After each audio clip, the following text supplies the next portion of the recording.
In this video, I'm giving you an honest review of the ADCB LuLu Platinum Credit Card, its real benefits, hidden conditions, and whether it's worth applying for. This card is designed for frequent LuLu shoppers and comes with one major advantage: there's no annual fee for life.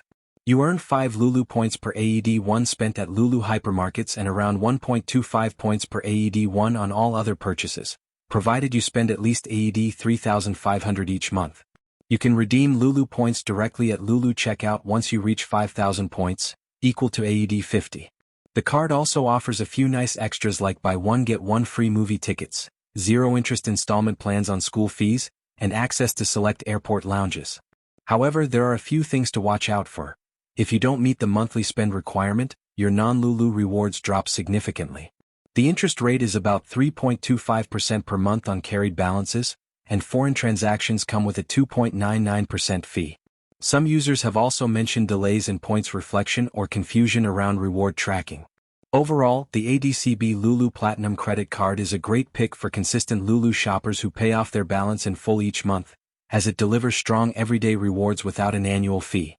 But if you shop elsewhere or have lower spending habits, the benefits may not add up. If you enjoyed this breakdown, don't forget to subscribe for more honest and practical financial reviews every week.